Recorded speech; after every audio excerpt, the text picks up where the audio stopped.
bienvenue pour cette nouvelle pause déj, l'avant-dernière, je vais dire de la saison, faisons-nous plaisir.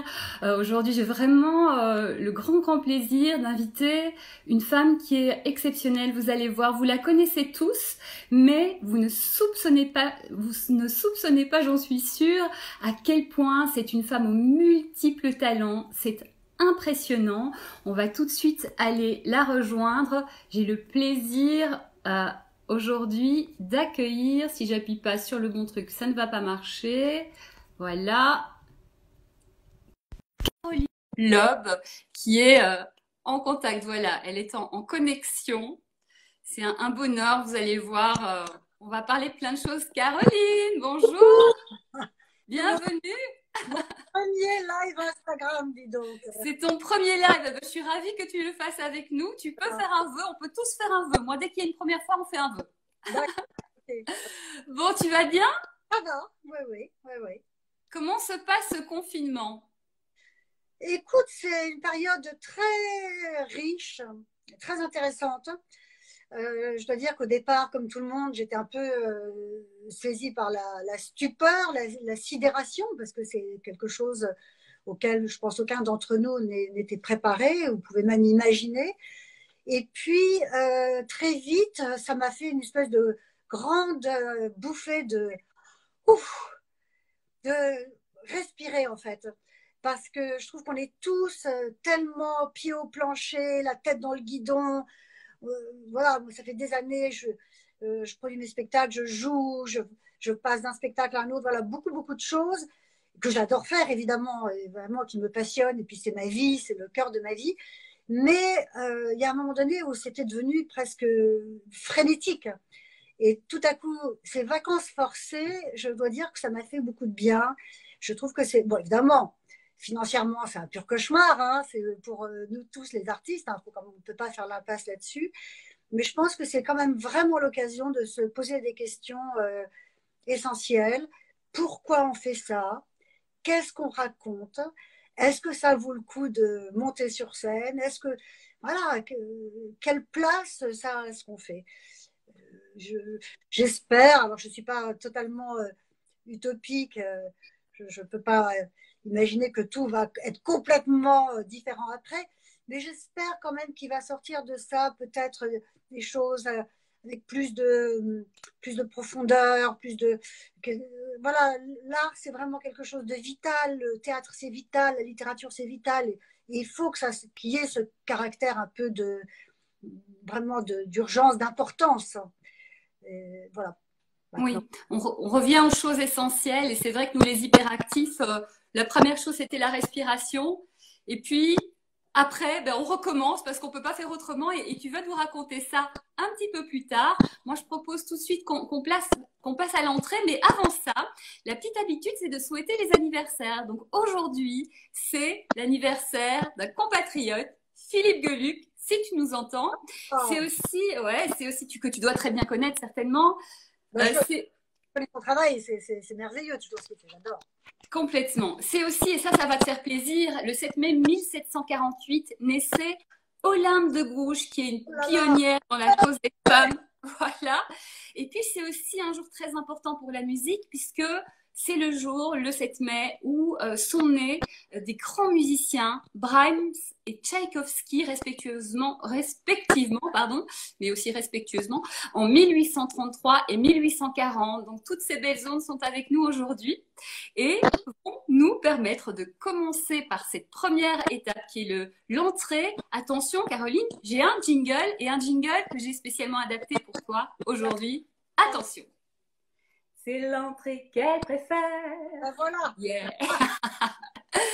Alors Caroline, la première entrée, c'est ma question fétiche. Caroline, qui es-tu? Qui suis-je? Que fais-je? Dans quelle étagère? euh, Que te dire? Je pense que je suis d'abord, avant tout, profondément une artiste. Enfin, c'est con à dire, mais c'est vrai que pour moi, c'est essentiel. C'est vraiment le cœur de ma vie. C'est ce qui m'a toujours sauvé la vie. Vraiment, dès que, enfant déjà, comme on dit. Mais c'est vrai, depuis toute petite, j'étais sauvée par la musique, par la littérature, par l'opéra, par toutes ces émotions tellement fortes qui, voilà, pour moi, sont fondamentales. Et c'est pour ça que le lien avec le public reste quelque chose d'essentiel, parce que je pense profondément que l'art, c'est notre plus belle part d'humanité, sans vouloir tout à coup faire des grandes phrases, mais je pense que c'est important de le dire, surtout bon, aujourd'hui que la culture est vraiment très, très, très en danger. C'est pas des hochets, c'est pas accessoire, c'est, enfin, pour moi, et je pense pour beaucoup de gens, c'est fondamental. C'est là qu'on peut vraiment retrouver les gens d'une manière complètement intuitive, physique, profonde. Et je sais que moi, ma vie a été complètement changée par certains auteurs, par certaines actrices, par certains cinéastes. Alors la liste est longue, évidemment, de toutes, beaucoup de femmes qui m'ont énormément inspirée. Donc voilà, donc je dirais d'abord artiste. Tu te rappelles de ta révélation, là, le jour où tu t'es dit, mais c'est vraiment ça que je veux faire de ma vie, quoi. En fait, je vais te dire, il n'y a jamais eu un moment où j'ai imaginé que je ferais autre chose. Ça a toujours été évident. C'était tellement fort. Quand j'avais 8 ans, j'écoutais de l'opéra à fond et vraiment, je me shootais à l'opéra. C'est-à-dire, je le mettais à fond la caisse. J'apprenais l'italien dans le livret. Je connaissais chaque seconde, chaque respiration, chaque virgule de Mozart, de Verdi. Et, et ça me faisait mais vibrer, mais que j'étais sur un volcan. Et, voilà, je ne savais pas quelle forme ça allait prendre. Donc, quand j'ai eu mon bac en poche, j'ai tout de suite été chez Florence, qui était la chose la plus évidente à faire. On commence par vouloir être comédienne. Et Pour de puis après, théâtre, ouais. Mm. théâtre. Mais j'avais une espèce de fantasme très fort de Hollywood, de toutes ces actrices hollywoodiennes absolument sublimes, en plus sublimées par des dialogues, par des costumes, par des lumières, par des réalisateurs de génie. Donc voilà, j'étais complètement prise par tout ça. Et donc il n'y a pas eu de révélation, il y a eu l'évidence toujours. Ah bah écoute, tu sais quoi, je vais te cuisiner sur tout ça, mais pour passer à la deuxième étape, il faut le deuxième jingle. Attention, c'est le plat qu'elle préfère. Yeah! Caroline, Oh, ça. pardon? La boîte, ça marche à toutes les sauces. Mais C'est c'est formidable. génial! Mais on va en parler. Mais reprenons un petit peu en avant. Donc, donc toi, tu as un Wikipédia, il fait 8 ou 9 pages, on laisse tomber. Donc, sur Wikipédia, on te dit actrice, animatrice radio, chanteuse, metteuse en scène, auteure, parolière. Moi, je dis entre autres. Comment est-ce qu'on peut faire autant de choses, Caroline? Bah, on fait, je sais pas comment te dire. D'abord, j'ai beaucoup d'appétit puisqu'on est à l'heure du déjeuner. Beaucoup de gourmandises différentes. C'est que des choses que j'adore faire.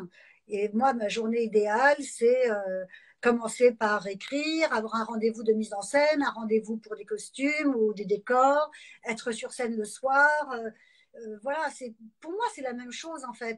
Alors, ce qui est très, très intéressant quand on a différents outils de création, comme c'est mon cas, c'est qu'en fait, je me suis aperçue que chaque forme de création révélait une partie différente de soi.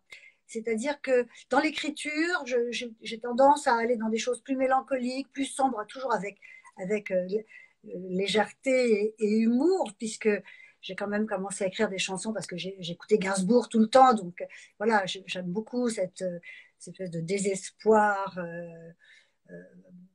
apparemment insouciant. Et, euh, et la mise en scène, ça réveille d'autres choses. Il y a tous les films que j'ai vus, toutes les comédies musicales que j'ai vues, l'expressionnisme allemand. Voilà, donc chaque moyen d'expression me permet d'exprimer en fait tout ce que j'ai mangé, bouffé depuis que je suis petite, de films, de théâtre, de littérature, et qui vraiment me constitue, ça fait partie de moi. Ouais, comme tu dis, ça se complète. Tu le disais tout à l'heure, tu as commencé par les cours Florent. En parallèle, tu faisais de la musique. Hein. Ton premier album, il date de 83. Et en 1986, il y a un Tata, truc qui se passe, c'est la Watt. Alors, ça change ta vie. Alors, juste une petite question avant de parler de cet incroyable succès. J'ai lu qu'il a été enregistré à New York et que tu as passé une partie de ton enfance à New York. Non, non, non, c'est l'album, c'est le premier album qui a été enregistré à New York. Ah, d'accord. L'album qui Ok. s'appelle Et tu Pierre. as passé une partie de ton enfance à New York, c'est ça? J'ai passé 6 ans de mon enfance à New York, de 4 à 10. Donc, c'est réellement l'enfance, quoi. J'ai vraiment une enfance américaine et je le sens tous les jours qu'il y a quelque chose de très américain, même si personne dans ma famille est américain. Mais Ouais. à 10, c'est vraiment l'enfance dont on se souvient très bien. C'est tous les ans le Magicien d'Oz à la télé, c'est les Marx Brothers à la télé, c'est habiter en face de Central Park, avoir ce jardin absolument sublime sous ses fenêtres tous les jours. Et en plus, on est dans les années 60, alors tout à coup, ça va faire oh là, elle est si vieille que ça, oui. Mais non, quand on aime, on ne compte pas. Voilà. Enfin, en tout cas, les années 60 aux États-Unis, c'est l'apogée de l'American Way of Life. Et c'est une créativité, il y a quelque chose comme ça, en plus pour les enfants, qui est formidable, parce que les Américains, il y a un truc qu'ils savent vraiment très bien faire, c'est les enfants. Et le fun, et la drôlerie. On avait des bouquins, tous les enfants américains connaissent ça, c'est Dr. Seuss, qui est un vrai médecin qui faisait des bouquins, mais à se taper le cul par terre de rire. Donc voilà, c'est une enfance très joyeuse, très, très fun. C'est une espèce de... Voilà, dans le Magicien d'Oz, il y a Emerald City, la ville émeraude. Et c'est vrai que moi, c'est resté un peu une bulle comme ça de joie, de bonheur. Ouais. Ouais. C'est peut-être aussi de là que vient le fait que tu ne te sois pas limité. Tu peux être qui tu es, tu peux être faire mille métiers, etc. Il n'y a pas d'impossibilité. Ça t'a peut-être ouvert à ça. Ben, c'est Mm. vrai que oui, c'est très américain, bien sûr. Ouais. Les Américains, ils n'ont aucun complexe à faire plein de choses différentes et, et c'est tout à fait accepté et c'est quasiment normal. Et les gens, voilà, les gens disent ah c'est formidable, il fait ça et puis il fait aussi ça, ouais génial. Bon, Oui. donc c'est vrai que ça constitue aussi sûrement, ça fait partie des raisons pour lesquelles je sens que je peux faire tout ce que j'ai envie de faire. Alors, il y a des choses que je ne sais pas faire, je ne sais pas du tout dessiner, mais donc voilà. Bon alors, c'est la Watt, ce succès incroyable. Parlons-en évidemment. Bon alors, comment tu l'as vécu? Évidemment, très bien, mais au-delà de ça, cette flambée, comment on vit un truc pareil? Bah, très bien, oui et non, c'est compliqué quand même. Ouais. En quoi? Bah, c'est un tsunami, c'est pas normal, c'est un truc de dingue.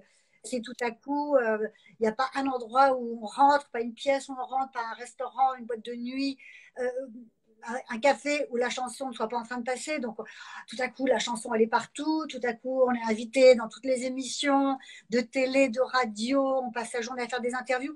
Donc, à un moment donné, ça rend un peu dingue parce qu'on Ouais.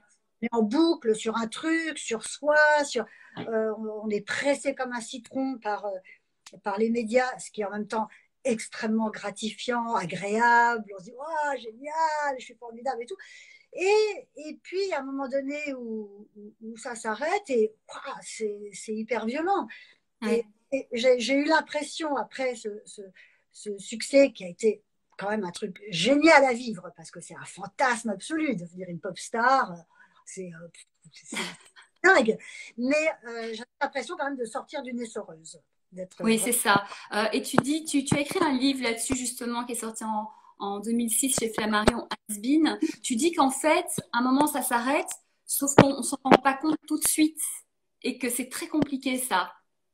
Non, on s'en rend pas compte tout de suite parce que on est parti tellement fort. C'est comme une voiture qui est à 350 à l'heure et on freine pas tout de suite parce qu'on pense que bah, la route elle est encore ouverte et puis le mur est là et le temps qu'on freine, non, on se prend le mur.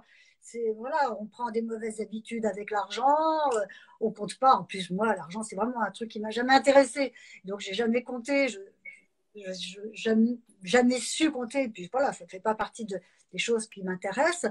Donc tout à coup, on se retrouve avec des ardoises, avec des mauvaises habitudes, de claquer. Voilà, donc c'est compliqué. Mais c'est très bénéfique que ça s'arrête. Parce que je pense que quand ça ne s'arrête pas, évidemment, on reste comme ça sur un petit nuage, Alors on fait un tube, un autre, un autre, un autre. Bon, ok, super. Mais je crois que quand même, on perd pied avec la réalité. Oui. Et la réalité, c'est des choses très concrètes tous les jours. Voilà. Moi, je suis euh, très heureuse finalement que les choses se soient faites comme ça parce que quand, quand tout à coup je me suis retrouvée un peu expulsée du showbiz, c'est pas moi qui ai décidé d'arrêter, c'est eux qui ont plus eu envie. Et puis bon, les choses ont changé, le système des maisons de disques a changé, etc. J'ai retrouvé vraiment les raisons profondes pour lesquelles je faisais ce métier. Et j'ai Ah, mes racines, le théâtre, l'amour du théâtre. J'ai retrouvé l'amour de la littérature. C'est pour ça que j'ai fait un spectacle sur Sagan, un spectacle sur George Sand. J'ai retrouvé vraiment voilà, des raisons profondes pour lesquelles je faisais ce que je fais. Je pense que si j'avais enchaîné des tubes, bon, ça aurait été sûrement très gai, j'aurais gagné beaucoup d'argent, je serais une super vedette et tout. Mais enfin, je m'en fous, quoi, ça m'intéresse pas. ouais. Puis c'est pas terrible pour la santé mentale et puis ça nous déconnecte des autres aussi. Ensuite, du coup, tu as fait beaucoup, beaucoup de mise en scène. Tu as voulu te mettre en retrait justement pour laisser passer ce cap-là. Non, c'est pas, j'ai pas voulu. D'abord, ce qui est assez drôle avec cette histoire de mise en scène, c'est que c'était pas du tout un projet, même pas une envie. Ça m'est tombé dessus vraiment par hasard avec un artiste que j'adore qui s'appelle Michel Hermont, qui m'avait mise en scène quelques années avant, qui devait faire un spectacle au Bouffe du Nord, un récital autour d'Edith Piaf, et qui s'était fait planter par son metteur en scène 15 jours avant. Et par hasard, je me suis retrouvée à l'aider à trouver son costume. Et il m'a dit, viens voir une répète, on est au Bouffe du Nord et tout. Et je suis arrivée à la répète et tout de suite, j'ai su quoi lui dire. Tout de suite, j'ai su lui dire, tu vas rentrer là, tu vas mettre ta main là, ton pied là, ton regard là. Et en fait, c'est vraiment parce que j'avais tellement, tellement bouffé d'expressionnisme allemand, de cinéma, que en fait, les images, elles étaient là, les références, elles étaient là. Et donc, je me suis retrouvée metteuse en scène sans l'avoir vraiment décidé, sans l'avoir voulu. Mais je dois dire que ça m'a sauvé la vie.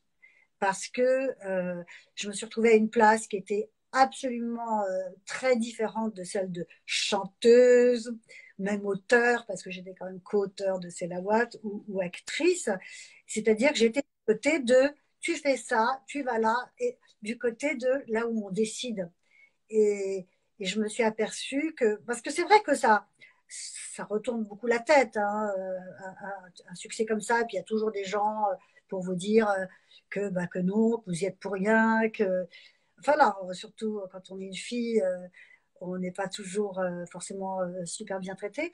Donc, être à la place de la mise en scène, je me suis aperçue que je voyais très bien ce que je voyais, que j'entendais très bien ce que j'entendais, que quand je dirigeais quelque chose et que je trouvais ça drôle, que toute la salle riait, que quand ça me faisait pleurer, que toute la salle pleurait, et que voilà, ça m'a remise vraiment en connexion avec ce que j'étais, avec ce que je ressentais. Et je me suis dit, mais finalement, quand même, c'est juste, quoi, ce que je fais, c'est juste.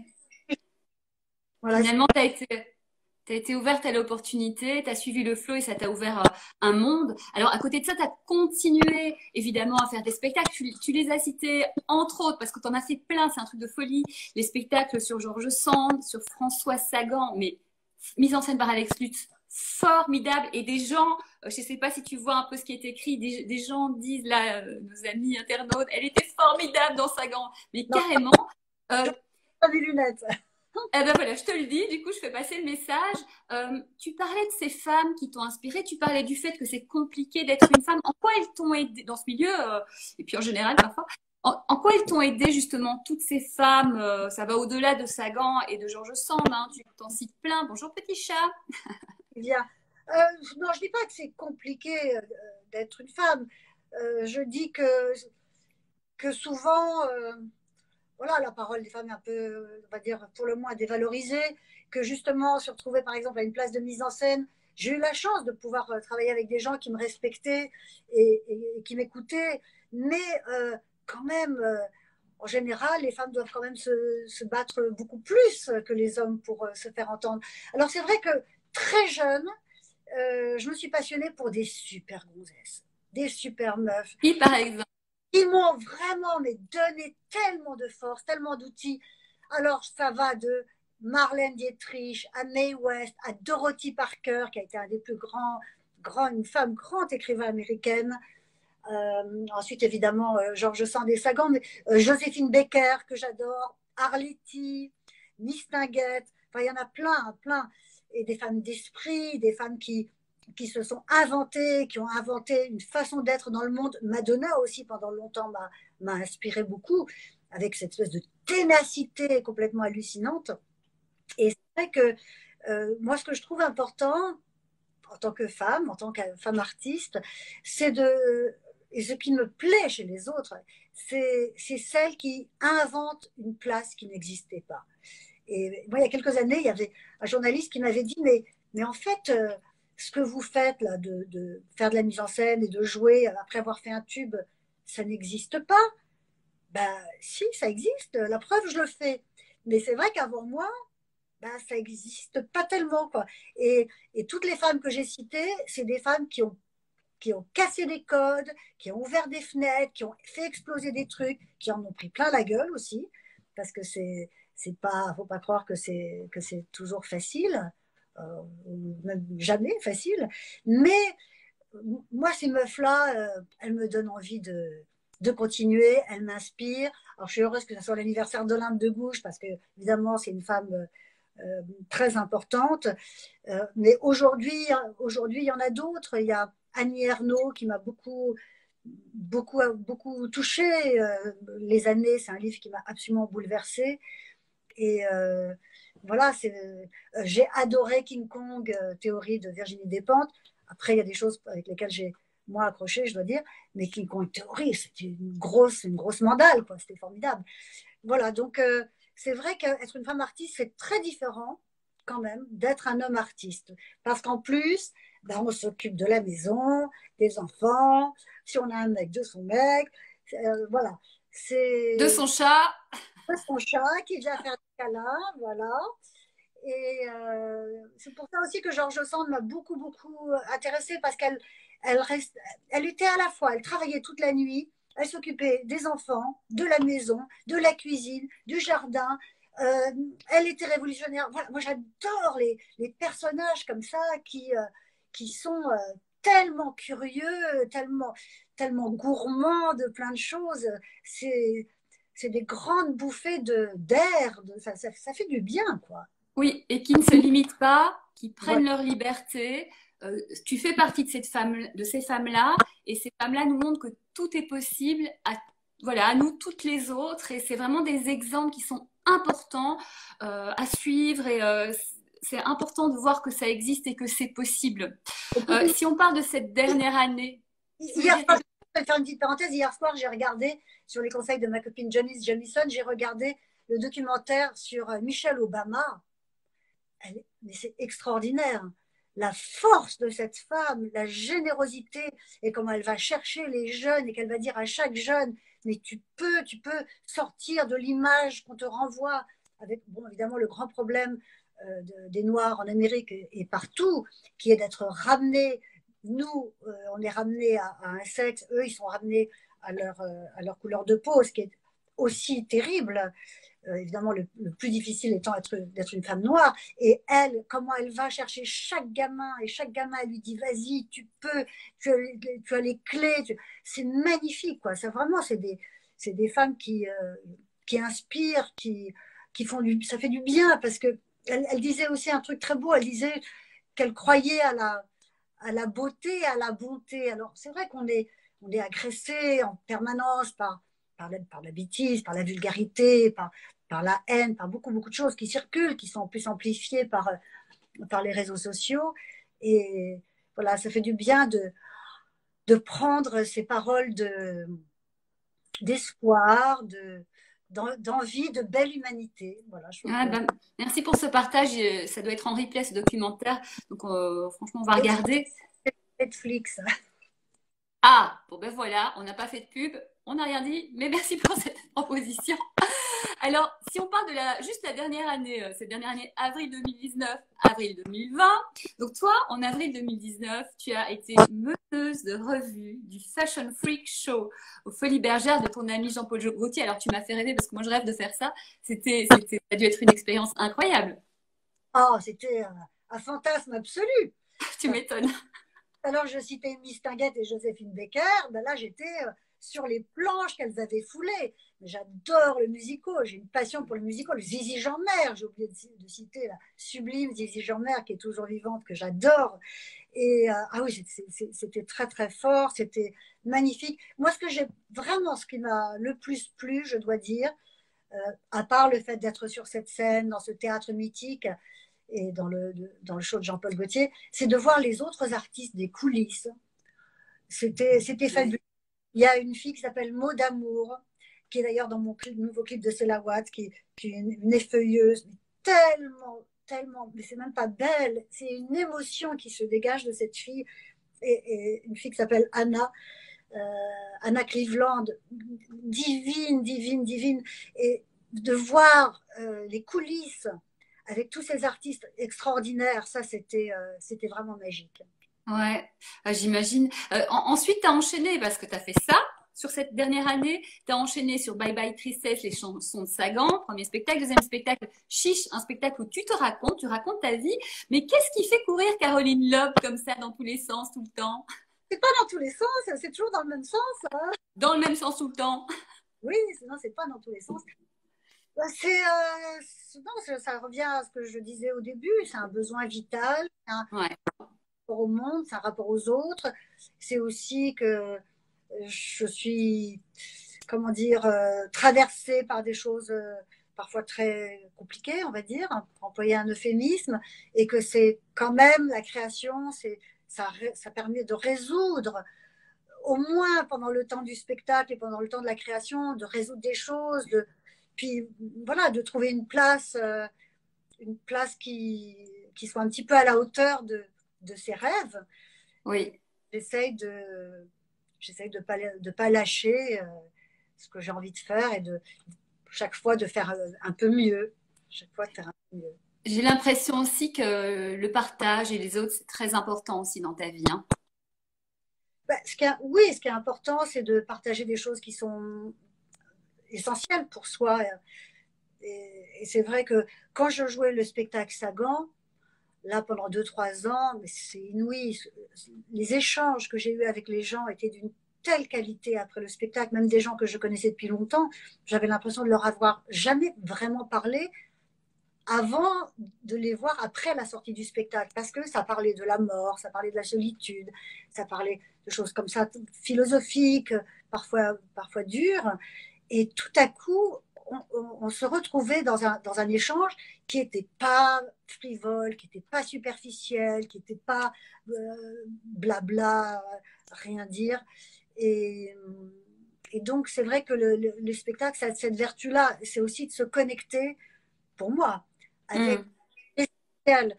Et je parlais bon, voilà, de la mort, de la solitude. C'est vrai que moi, je suis très obsédée par ça. Je pense que c'est aussi une des raisons. Voilà, maintenant, je peux répondre à ta question, qu'est-ce qui me fait courir? C'est le fait de savoir que tout ça va s'arrêter et que les Américains disent The time is now, le moment c'est maintenant. Et je pense que oui, les choses, c'est maintenant qu'il faut les faire. Et c'est vrai que quand j'ai une idée, il y a un temps extrêmement court entre le moment où j'ai l'idée et le moment où je fais. Voilà, c'est tout de suite, on y va, quoi. 3 4, on y va. Tu parlais de tes rêves, c'est quoi ton plus grand rêve? Oh, je sais pas. Je pourrais pas dire parce que finalement, j'ai accompli quand même des choses qui étaient des grands fantasmes. Tu disais les Folies Bergères, mon dernier spectacle, le Chiche, avec des musiciens, avec mes chansons, raconter des moments de ma vie. Voilà, inspirée parce que je n'ai pas parlé tout à l'heure de Bette Midler, mais Bette Midler, elle a changé ma vie aussi. C'est une artiste qui m'a tellement inspirée. Donc, voilà, maintenant, j'ai juste envie de continuer, retrouver, j'espère, les planches. Mais je ne sais pas, en fait. Je ne sais pas. parce que voilà, ce confinement change beaucoup de choses. On ne sait pas comment on va reprendre, dans quelles conditions. Je suis aussi prête à accepter que ça s'arrête. J'ai tout de suite été prête à accepter que ça s'arrête parce que faire autre chose. Je peux aussi faire autre chose. Je ne sais pas quoi. À un moment donné, je me suis même dit, je peux aussi ne rien faire. Voilà. Pourquoi pas? Pourquoi pas? Pourquoi pas. On verra. Ouais. Je suis. Cette ouverture, cette acceptation, tout est possible, on verra bien. Ceci dit, Voilà. pendant le confinement, tu es quand même bien occupée. Tu peux nous expliquer, tu as refait le clip de C'est la Watt. Oui, alors justement, ça fait partie des. Quand je dis, je passe tout de suite à l'action. J'ai eu une idée un matin, il y a un mois. Euh, je me suis dit, oh, c'est une petite idée à la con, mais bon, ça m'a fait marrer. Je me suis dit, finalement, c'est la Watt, c'est vraiment une chanson de confinement parce qu'il y a le côté cosy, sous la couette, l'indolence, la paresse, etc. Bon, c'est une vision un peu, on va dire, optimiste et idéale du confinement parce que c'est loin d'être ça pour tout le monde. Et j'ai pensé que ça serait chouette de demander aux gens de se filmer chez eux en mode confiné.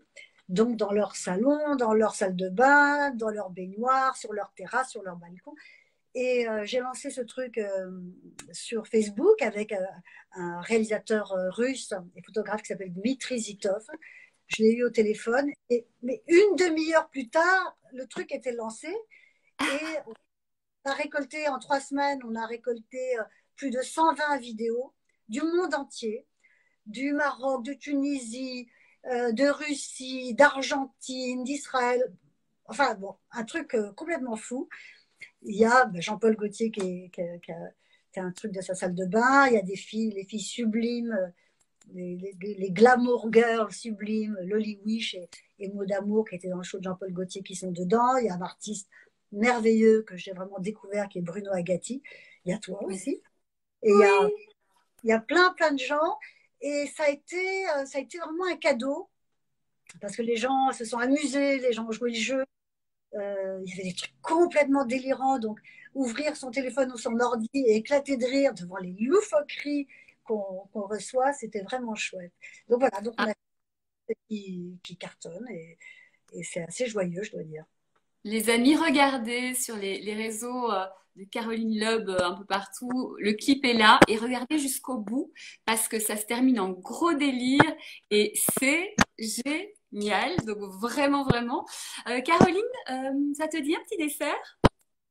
Oui, attends, je voudrais juste te dire avant que du coup, je vais lancer un nouveau clip parce que Ah, vas-y. ça a été tellement fun de faire ça avec les gens que sur mon nouvel album, il y a une chanson qui s'appelle Toxique, qui est un tube. Et donc, je vais inviter les gens à envoyer des vidéos euh, autour de cette chanson, mais j'expliquerai tout sur Facebook dans quelques jours, parce que là, on doit monter des images et on va préparer un plan un plan d'attaque pour ce clip. Mais vous pouvez vous brancher sur la page Facebook qui s'appelle C'est la Watt.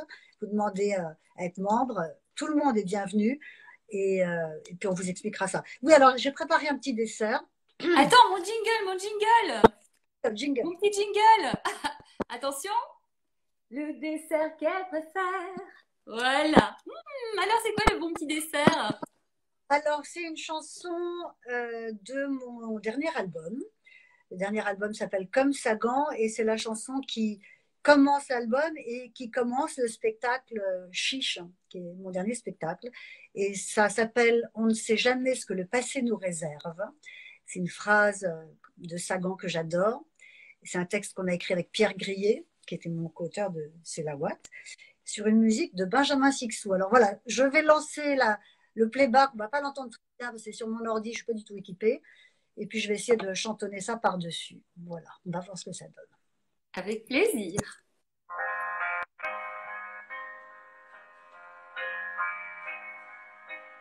On ne sait jamais ce que le passé nous réserve.